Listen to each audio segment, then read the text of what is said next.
Master your mind. It's been said that very few people make things happen. Then a slightly larger group sits back and watches things happen. But most people notice the changes and then say, "What happened?" A very few interesting studies have been done about the role of our self-consciousness. And as best as they can guess, most of the time our self-aware minds are after-the-fact storytelling devices. We watch ourselves do things.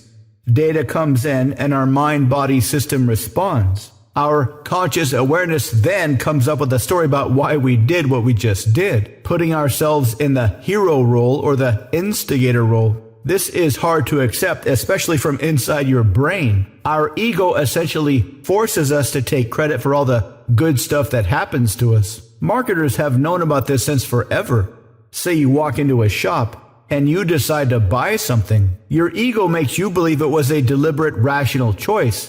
A choice to make you feel in control. The problem is when you use that same reason to persuade others and it doesn't work because it's not the real reason. But clever marketers do understand the real reasons. Things like authority, social proof, scarcity, etc. This is fine from a persuasion, marketing, and even a seduction standpoint. But how do you take more control of your own decisions? How do you insert your self-awareness in between the data coming in from the world and your responses? One way is to train in new responses. This is what happens when you train new skills down to the level of unconscious competence. Fighting skills, musical or athletic skills, or even thinking skills. This is a long process, but it gives a much better result. Your watching mind is still watching. When you play a song on the piano that you've practiced, it's best to turn off your conscious mind, to kind of sit back and watch yourself play.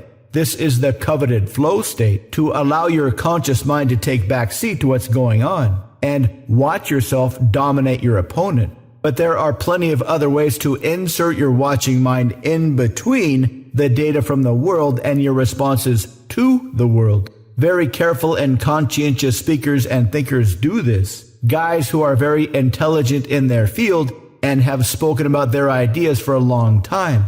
They get asked a question and they think carefully before responding. They choose their words very well. They are operating consciously, deliberately, and rationally. You can also do this, not with words, but with actions. So you can choose your responses very well. So you can respond in the best way to get the best results, instead of half asleep like most people.